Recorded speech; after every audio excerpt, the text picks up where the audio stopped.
Hello friends, आप सभी का स्वागत है हमारे अपने यूट्यूब परिवार द स्पेशल फील्ड में। साथियों, आज इस वीडियो में हम बात कर रहे होंगे डीएड डिप्लोमा के सेकेंड ईयर के पेपर नंबर 11 की, जो कि सब्जेक्ट आपका रहेगा फैमिली एंड कम्युनिटी, परिवार एवं समुदाय। आप सभी लोगों को यह भी ज्ञात है कि ये जो पेपर अध्ययन किया जाता है ये HI, VI, IDD तीनों ट्रेड में अध्ययन किया जाता है। यानी कि आप किसी से भी डिप्लोमा कर रहे हो, चाहे आप HI से हो, VI से हो या फिर IDD से हो, तीनों ट्रेड में ये पेपर अध्ययन किया जाएगा, इसलिए इसको कॉमन पेपर बोलते हैं। अभी तक इसमें हम लोगों ने अध्ययन जो किया है वो यूनिट फर्स्ट अध्ययन किया है, जिसके अंतर्गत हम सभी लोगों ने 5 चैप्टर पढ़े और सब यूनिट है उसका 1.1 करके, और 1.2, 1.3, 1.4 इसकी वीडियो आपको हमारे इस चैनल पे मिल जाएगी। बाकी आज इस वीडियो में जो हम अध्ययन करेंगे वो यूनिट 2 अध्ययन करने वाले हैं, और उसके अंतर्गत हम देखेंगे हमारे कितने चैप्टर हैं और कितने चैप्टर हमें अध्ययन करने हैं। तो यूनिट 2 के अंतर्गत भी हमारे 5 चैप्टर ही रहेंगे और 5 चैप्टर हमें अध्ययन करने होंगे, जिसमें से हमारा 2.1, 2.2, 2.3, 2.4, 2.5 ये हमारे 5 चैप्टर रहेंगे। और चलिए देखते हैं कि यूनिट 2.1 में हमें क्या पढ़ना है, 2.2 में क्या पढ़ना है, ऐसे ही हमें 2.5 तक हमें कौन कौन से लेसन पढ़ने हैं उसके बारे में थोड़ी सी जानकारी करते हैं। आप देख सकते हैं स्क्रीन पर, ये हमारा यूनिट 2 है। यूनिट फर्स्ट में हम लोगों ने पढ़ा था परिवार को समझना, यानी कि परिवार क्या होता है, बच्चे के लिए क्यों इम्पोर्टेंट है, और परिवार का क्या इफ़ेक्ट पड़ता है बच्चों पर, या फिर चुनौतियाँ कौन कौन सी होती हैं। तो ये सभी हम लोगों ने जो अध्ययन किया था अलग अलग चैप्टर में, ये सभी हम लोगों ने यूनिट फर्स्ट में अध्ययन किया था। अभी हम यूनिट 2 में जो अध्ययन करने वाले हैं वो हम परिवार और दिव्यांगता को अध्ययन करने वाले हैं, फैमिली एंड डिसेबिलिटी। तो चलिए देखते हैं फर्स्ट हमारा जो चैप्टर है वो क्या है। फर्स्ट जो चैप्टर है यानी कि सब यूनिट है जो आपका, वो दिव्यांग बच्चों के होने वाली जो प्रतिक्रियाएं होती हैं या फिर उनका प्रभाव या उनसे निपटने के जो चरण होते हैं वो हमें पढ़ने हैं। दिव्यांग बच्चों के होने पर जो प्रतिक्रियाएं देखी जाती हैं, जो प्रभाव देखे जाते हैं, या फिर उनसे निपटने के चरण यहाँ पे हमें अध्ययन करना है। दूसरा हमें अध्ययन करना है निदान, सहायता उपकरण लगाने और परिवार द्वारा दिव्यांगता को स्वीकार करने में माता पिता किस प्रकार से उसमें शामिल रहेंगे, इसके बारे में हम अध्ययन करेंगे। नेक्स्ट हम अध्ययन करेंगे 2.3, जिसमें जो पारंपरिक प्रथाएं होती हैं या परिवार की जो उनमें भूमिका होती है या भागीदारी होती है या फिर वकालत का महत्व। नेक्स्ट रहेगा हमारा कि पारिवारिक सशक्तिकरण की अवधारणा, घटक और रणनीतियाँ, ये हमें पढ़ने हैं।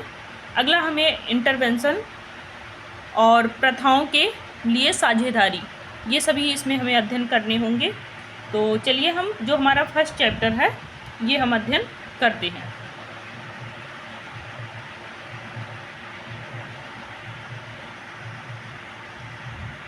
ये आप देख सकते हैं हमारा फर्स्ट चैप्टर है ये,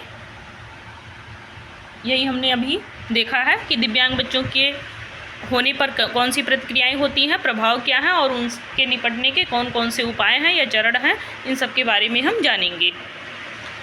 परिवार के किसी सदस्य के बौद्धिक रूप से दिव्यांग होने का पूरा जो प्रभाव होता है वो परिवार के ऊपर पड़ता है, यानी कि पूरे परिवार पर पड़ता है। अगर परिवार में कोई भी बच्चा दिव्यांग है तो माता पिता, भाई बहन या फिर जो संयुक्त परिवार होता है वो सभी जो उसमें शामिल होते हैं सदस्य, उन सभी सदस्यों के ऊपर इसका प्रभाव देखने को मिलता है अगर बच्चे में किसी भी प्रकार की कोई दिव्यांगता है, और ख़ासकर अगर बौद्धिक दिव्यांगता है तो इससे जितने भी घर के सदस्य होंगे वो सभी आहत होते हैं और उन सभी को वहाँ पर समस्याओं का सामना करना पड़ता है। यह परिवार के लिए एक अनोखा साझा अनुभव होता है और परिवार के कामकाज के सभी पहलुओं को ये प्रभावित कर देता है। यानी कि जितने भी सदस्य होते हैं, जो भी कार्य कर रहे होते हैं, उसमें अगर कोई बौद्धिक दिव्यांग बच्चा हस्तक्षेप करता है तो फिर उनका कार्य कहीं ना कहीं प्रभावित होता है, या फिर उस बच्चे की देखभाल करने में भी जितने भी सदस्य होते हैं वो सभी सदस्य शामिल होते हैं, और इसके कारण उनका जो भी रूटीन होता है वो रूटीन के साथ साथ उनके जो भी कार्य होते हैं वो कार्य भी प्रभावित होते हैं। परिवार के सदस्यों की अपनी आंतरिक शक्ति के बारे में जागरूकता बढ़ा सकता है, पारिवारिक सामंजस्य बढ़ा सकता है और समुदाय के साथ संबंधों को प्रोत्साहित कर सकता है। दूसरी ओर किसी दिव्यांग बच्चे वयस्क की देखभाल से जुड़ी समय और वित्तीय लागत, शारीरिक और भावनात्मक मांगें तथा तार्किक जटिलताएं दूरगामी प्रभाव डाल सकती हैं। इसका मतलब ये है कि अगर परिवार में सामंजस्य नहीं है तो फिर उस दिव्यांग बच्चे को संभालने में या उसकी देखभाल करने में वहाँ पर सामंजस्य बन जाएगा, या फिर आपसी जो मतभेद होते हैं वो मतभेद भी धीरे धीरे खत्म हो जाते हैं उसकी देखभाल करने में। यहाँ तक कि बच्चे के देखभाल करने में आपको शारीरिक रूप के साथ साथ समय भी देना पड़ेगा, कुछ आपके धन भी वहाँ खर्च हो सकते हैं, और वहाँ पर आपको भावनात्मक रूप से जोड़ना होगा उस बच्चे से, और वहाँ पे जो भी आप तार्किक या लॉजिक जो भी लगाएंगे उससे थोड़ा सा आप हटके, क्योंकि वो आपके ऊपर नकारात्मक प्रभाव डालेगा। क्योंकि जहाँ आप तार्किक रूप से सोचेंगे अगर उस बच्चे के लिए, तो फिर वो बच्चे के लिए ठीक नहीं होगा। यहाँ पर थोड़ा बच्चे के लिए नरमी पेश होना पड़ेगा, यानी कि भावनात्मक लगाव बच्चे के साथ में रखना पड़ेगा। आगे बात करेंगे कि परिवारों के लिए दिव्यांग परिवार के सदस्यों की देखभाल करने से तनाव बढ़ सकता है, मानसिक और शारीरिक स्वास्थ्य पर भी इसका असर पड़ सकता है। अगर परिवार है तो जो दिव्यांग लोगों का परिवार होता है, यानी कि जिस घर में कोई बच्चा दिव्यांग है, वहाँ पर मानसिक रूप से भी और शारीरिक रूप से भी दोनों तरीके से उनके ऊपर आप नकारात्मक प्रभाव को देख सकते हैं। वहाँ पर बच्चे का अच्छे से देखभाल भी नहीं हो पाता है, क्योंकि बच्चा इतना उग्र प्रवृत्ति का होता है, जो आपका मेंटल रिटार्डेशन का होता है या फिर इंटेलेक्चुअल डिसेबिलिटी का होता है। वो बच्चा इतना उग्र होता है कि उसको संभालना और उसके सभी आवश्यकताओं को पूरे करते करते सभी घर के जो भी सदस्य होते हैं वो थोड़े से चिड़चिड़े भी हो जाते हैं, और ये कह लीजिए कि उसको उचित समय न दे करके और उससे थोड़ी सी अलगाव रख करके भी, और ये देखभाल अगर अच्छे से नहीं कर पा रहे हैं तो फिर बच्चे पे भी असर पड़ने लगता है, और यहाँ तक कि उनके ऊपर भी ये सारे असर देखने को मिलते हैं। आगे की बात करें तो सार्वजनिक सहयोग या अपराध बोध, दोषारोपण या कम आत्मसम्मान से जुड़ा भी हो सकता है, या पारिवारिक कामकाज के अन्य पहलुओं से ध्यान भटका सकता है। अगर कोई भी बच्चा आपके घर में है, इंटेलेक्चुअल डिसेबिलिटी से वो ग्रसित है, तो वो पूरे परिवार के जितने भी सदस्य होंगे, अगर कोई भी कार्य कर रहे हैं तो उनका ध्यान भी भटका सकता है। इसके साथ साथ उनके जो भी कामकाज होंगे उन सभी पर नकारात्मक प्रभाव पड़ेगा, और वो कहीं ना कहीं उनके आत्मसम्मान से भी जुड़ा होगा, समाज में भी आत्मसम्मान से जुड़ा होगा, और अगर वो अच्छे से उसकी देखभाल नहीं कर पा रहे हैं तो भी उन्हें समाज से 2-4 ताने भी सुनने पड़ेंगे। तो इस प्रकार से अगर वो ताने सुन रहे हैं तो बच्चे के प्रति अभिभावक का या सदस्य का उसके अंदर भी अपराध या दोष उत्पन्न हो सकते हैं, और यहाँ तक कि अगर जो भी सदस्य हैं वो जो भी अपना आचरण या व्यवहार जो बच्चे के साथ में करेंगे, अगर वो नकारात्मक तरीके से है तो फिर बच्चे के अंदर भी अपराध जागृत हो सकता है, यानी कि अपराध की प्रवृत्ति देखी जा सकती है। चिकित्सा देखभाल और अन्य सेवाओं की जेब से होने वाली लागत बहुत अधिक हो सकती है। इंटेलेक्चुअल डिसेबिलिटी का बच्चा अगर है या मेंटल रिटार्डेशन का बच्चा है तो फिर उसको कहीं भी आप चिकित्सक को दिखाने के लिए लेके जा रहे हैं तो फिर इसमें आपको पैसा खर्चा करना पड़ेगा ही, क्योंकि आप अगर सर्दी जुकाम के लिए भी डॉक्टर के पास जाते हैं तो बिना पैसा दिए वो दवा नहीं देता है। तो यहाँ तो बच्चे की डिसेबिलिटी है जिसको आप ठीक कराने के लिए या कह लीजिए कि उसको कंट्रोल कराने के लिए जा रहे हैं, तो फिर आपको धन खर्च करना पड़ेगा। देखभाल और सहायता प्रदान करने का दिन प्रतिदिन का तनाव, थकावट और थकान का कारण बनता रहता है, और जिससे परिवार के जो सभी सदस्य होते हैं वो ऊर्जावान नहीं रह जाते हैं, या कह लीजिए उनकी जो भावनात्मक ऊर्जा होती है या शारीरिक ऊर्जा जो होती है वो दोनों यहाँ पे आहत होती है, दोनों प्रभावित होती है। मुद्दों का एक पूरा समूह जो कि भावनात्मक तनाव पैदा करता है, जिसमें अपराध बोध, चिंता, क्रोध और दिव्यांगता के कारण के बारे में अनिश्चितता या भविष्य के बारे में परिवार के अन्य सदस्यों की ज़रूरतों में या क्या कोई पर्याप्त सहायता प्रदान कर रहा है शामिल होता है। क्योंकि जो भी परिवार होते हैं वो सभी परिवार अपने बच्चे को ठीक करने के लिए सोचते रहते हैं। उन्हें उस बच्चे के भविष्य की चिंता लगी रहती है, और अगर वो भविष्य की चिंता लग रही है तो उसको विभिन्न प्रकार से उसको प्रशिक्षण देना चाहते हैं, शिक्षा देना चाहते हैं। अगर इन सभी में बच्चा उनके मन मुताबिक नहीं उतर रहा है तो उनको बहुत क्रोध भी आता है, चिंताएं भी होती है, उसके भविष्य को लेकर भी उनको बहुत सारी चिंताएं बनी रहती हैं। आगे बात करें तो जो पारिवारिक जीवन होता है वो अक्सर बड़े पैमाने पर बदल जाता है। देखभाल की जिम्मेदारियां करियर योजनाओं को बदलने या त्यागने का कारण बन सकती हैं। परिवार की जो महिला सदस्यों द्वारा देखभाल की भूमिका निभाने की अधिक संभावना होती है, और इस प्रकार वे अपनी कार्य भूमिकाएं छोड़ देती हैं। यानी कि जो पारिवारिक जीवन होता है उसमें अगर कोई बच्चा दिव्यांग हो रहा है तो जो पुरुष होते हैं वे क्या करते हैं कि बच्चे के जो भी जिम्मेदारियां होती हैं उन सभी जिम्मेदारियों को वो करने से थोड़ा सा पीछे भी हट जाते हैं, क्योंकि उन्हें बाहर जाना होता है, ऑफिस जाना है या फिर अन्य कोई कार्य करने के लिए बाहर निकलना है। तो फिर ऐसे में वो बच्चे की रह करके पूरा दिन या पूरी रात वो उस बच्चे की देखभाल नहीं कर पाते हैं। ऐसे में जो माताएं होती हैं या फिर घर के अन्य जो महिला वर्ग होती हैं सदस्य में, वो सभी क्या करती हैं कि बच्चे की देखभाल में अपना पूरा समय देती हैं।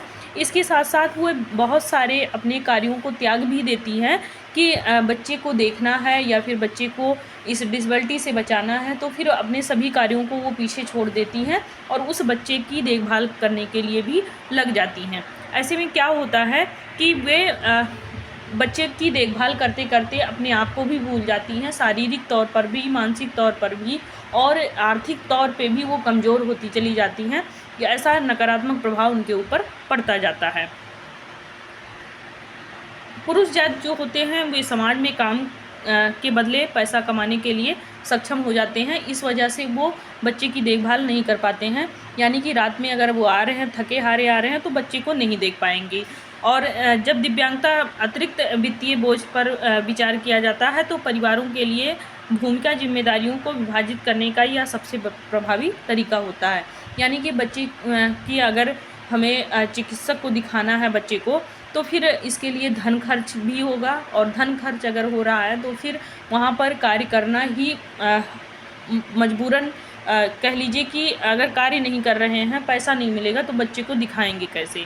तो परिवार के जो पुरुष जात के लोग होते हैं वे मजबूर हो जाते हैं, या कह लीजिए उनके ऊपर जिम्मेदारी हो जाती है कि वे इस प्रकार से काम को विभाजित कर दें कि महिलाओं को घर की जो भी महिलाएं होती हैं उन सभी को बच्चे की देखभाल करने के लिए रोक दें और स्वयं समाज में जाकर वो कार्य को करना प्रारंभ करें और उससे जो भी पैसा आए बच्चे की देखभाल करें।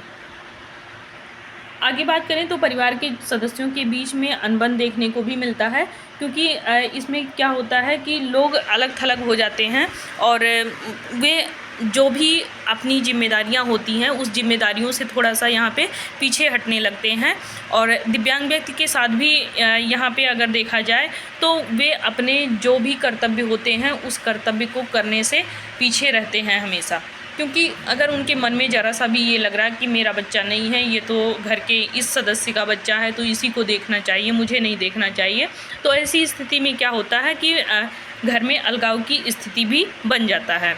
और विशेष रूप से देखें तो दिव्यांग बच्चों की माताओं के संबंध में अगर कहा जाए तो वे परिवारों में या कह लीजिए पिता से जो भी जुड़े काम होते हैं या कार्य होते हैं उन सभी गतिविधियों में तो वो अपना हाथ बटाती ही हैं। इसके बजाय भी वे अन्य जो भी आवश्यक गतिविधियाँ होती हैं उसमें भी लगी रहती हैं।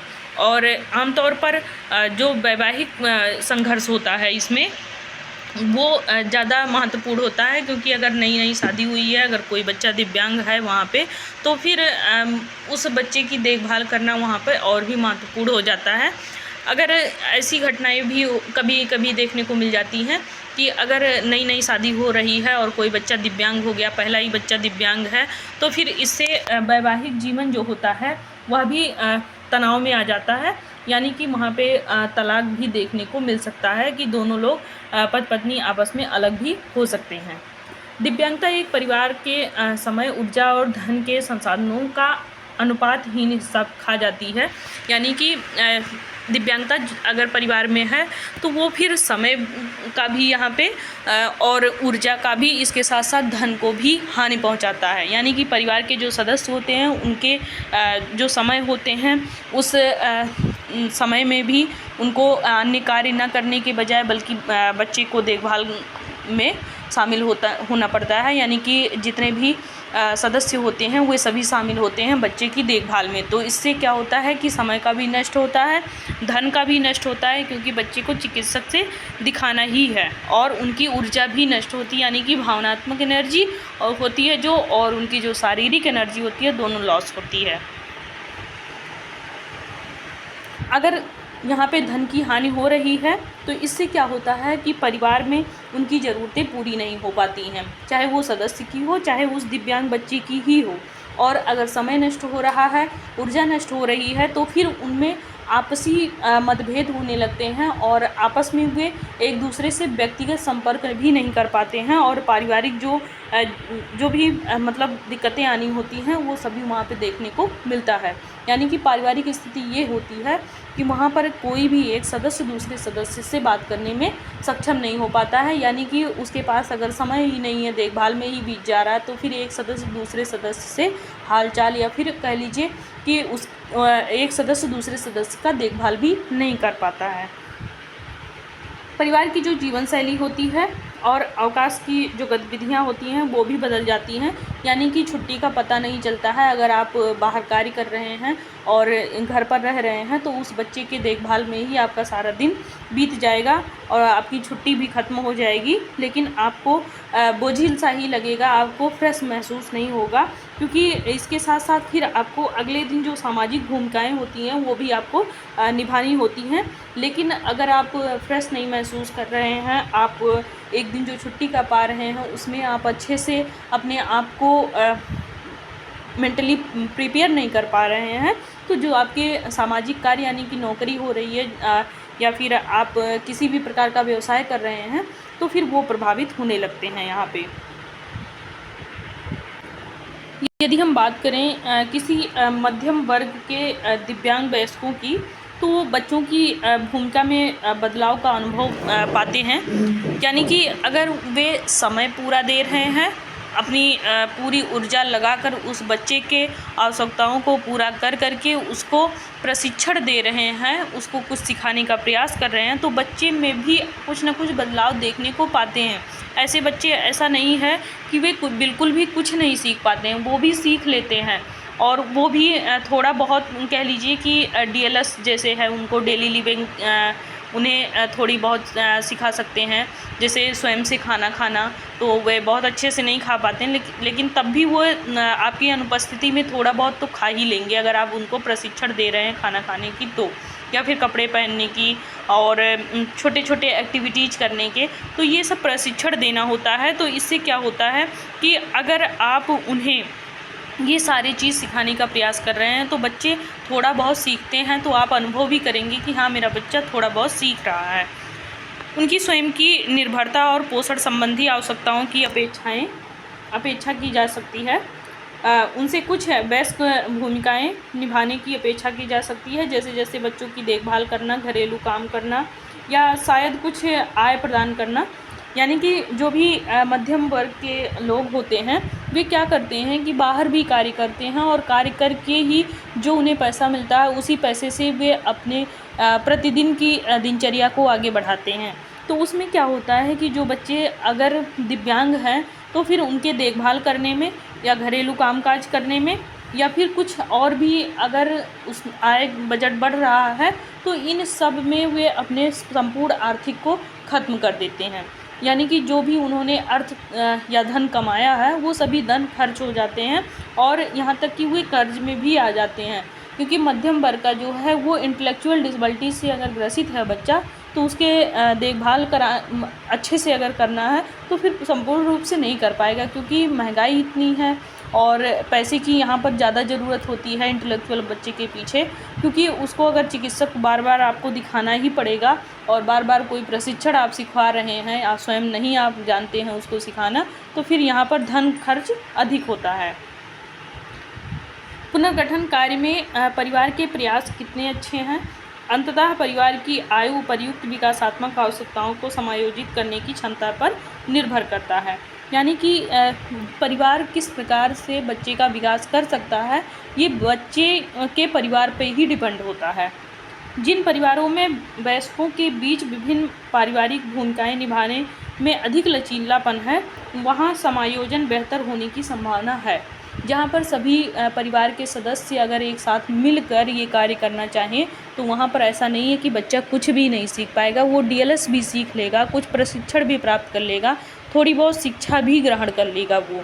तो ऐसे में क्या होता है कि इनको 5 चरणों में बांटा जाता है जो दिव्यांग बच्चे होते हैं, जिनमें फर्स्ट आता है इनकार, दूसरा आता है क्रोध, तीसरा सौदेबाजी, चौथा अवसाद और पांचवा स्वीकृति। ये सभी चरण देखे जाते हैं। तो निपटने की रणनीतियाँ देखते हैं यहाँ पे। निपटने की रणनीतियों में आप देख सकते हैं कि माता पिता तनावपूर्ण स्थिति से अगर जूझ रहे हैं तो उनको किन किन तरीक़ों से निपटा जा सकता है। जैसे कि अपेक्षा में परिवर्तन करके, अगर आप बच्चे से बहुत ज़्यादा अपेक्षा कर रहे हैं तो आप इतनी अपेक्षाएं मत करिए जितना आप बच्चे से अपेक्षा करने की कोशिश कर रहे हैं, क्योंकि बच्चा इंटेलेक्चुअल डिसेबिलिटी से ग्रसित है यहाँ पे। तो आप इंटेलेक्चुअल डिसेबिलिटी से ग्रसित बच्चे से इतनी अपेक्षाएं भी मत करिए जो अपेक्षाएं पूरी ही ना हों। सुधार, समस्या को बेहतर बनाना, यानी कि उनमें सुधार करने का प्रयास करें और जो भी समस्या है उसको धीरे धीरे आप परिवर्तित करिए, उसको आप सरलता के रूप में लेके जाइए और धीरे धीरे उसको बेहतर बनाइए। अगला हो जाएगा समस्या की पहचान करके। जो भी बच्चे को दिक्कत हो रही है उसकी आप पहचान करिए और उससे निपटने की कोशिश करिए। अगला है मुकाबला करने के उपाय। इसमें क्या होता है, एक आंतरिक संसाधन होता है, एक ईश्वर में आस्था और एक ऊर्जा। तो आंतरिक संसाधन क्या होता है कि आप अंतर मन से कितना मजबूत हैं अपने बच्चे के लिए, यानी कि बच्चे को कितना प्रेरित कर पा रहे हैं किसी भी कार्य को करने के लिए, व्यवसाय देने के लिए या फिर उसको आगे बढ़ने के लिए। और ईश्वर में आस्था, यानी कि सब कुछ छोड़ छाड़ के अब जो होगा भगवान के हाथों में ही होगा, ऐसा कुछ सोच लेना। तो ये होता है यहाँ पे ईश्वर में आस्था। ऊर्जा का मतलब होता है कि आप कितना ऊर्जावान हैं, जो कि बच्चे को अच्छे से समझा ले जाएं और बता ले जाएं और बच्चे में कुछ ऐसे जो व्यावसायिक प्रशिक्षण हों या फिर अन्य कोई प्रशिक्षण हों, ये सब आप बच्चे में उत्पन्न कर सकें और डीएलएस वगैरह भी सिखा सकें। नेक्स्ट हो जाएगा आत्मनिर्णय। आप स्वयं से निर्णय लें, किसी पे आप डिपेंड ना हो। समस्या समाधान कौशल, आपके अंदर इतनी कुशलता होनी चाहिए कि आप जो भी समस्या आ रही है उस समस्या का समाधान कर सकें। सामाजिक आर्थिक स्थिति से आप यहाँ पर मजबूत रहें और समाज में आप जो भी लोग ऐसे होते हैं कि जो समाज में आपको हे दृष्टि से देख रहे हैं कि आपके घर में दिव्यांग बच्चा है, तो उनसे लड़ने की शक्ति हो और आपकी आर्थिक स्थिति मजबूत हो यहाँ पे। और सामान्य एवं विशिष्ट मान्यताएं, यानी कि आप जो चीज़ें सरल चीज़ें हैं वो भी सिखाने का प्रयास करें, जो थोड़ी सी जटिल हैं अगर सरल चीज़ें सीख रहा है बच्चा तो फिर आप उसको धीरे धीरे कठिन चीज़ों को भी सिखाने का प्रयास करें। बाहरी संसाधन, बच्चे को कुछ ऐसे उपकरण वगैरह प्रदान करें जिससे बच्चा उससे भी खेलने में या उसमें जूझे रहने में वो अपने आप को व्यस्त कर सके या फिर उसमें मदद मिले आपको भी। सामुदायिक स्वीकृति, घर में ऐसा ना हो कोई 1-2 सदस्य ही बच्चे को स्वीकार कर रहे हों और कोई ना सदस्य कर रहा हो, सभी को यहाँ पे स्वीकृति करनी ही होगी। नेक्स्ट हो जाएगा कि मजबूत विस्तृत परिवार। यहाँ पे क्या होगा कि अगर आपका संयुक्त परिवार है तो वो मजबूत होना चाहिए। ऐसा ना हो कि सब में मतभेद चल रहा हो, अलगाव की स्थिति उत्पन्न हो। सहायक साथी बच्चे को जो कोई भी सिखा रहा हो वो ऐसा ना हो कि चिड़चिड़ा हो, क्रोध आ रहा हो उसको और झल्लाहट हो उसके अंदर, ऐसा ना रहे। वो भावनात्मक तरीके से बच्चे से लगाव उसका रहेगा, तभी बच्चे को कुछ सिखा पाएगा। करीबी दोस्त और रिश्तेदार, जो भी करीबी दोस्त या रिश्तेदार हैं तो वो कुछ भी कहते हैं तो उनकी चीज़ों को आप अनसुना करें और बच्चे की तरफ जो आपकी भूमिकाएं हैं उसको आप निभाएं। गैर निर्णयात्मक पेशेवर, गैर निर्णयात्मक पेशेवर का मतलब ये होगा कि यहाँ पर आप ऐसा कुछ भी निर्णय न लें जो बच्चे के हित में ना हो। अगला है कि मुकाबला करने में अवरोध क्या आता है।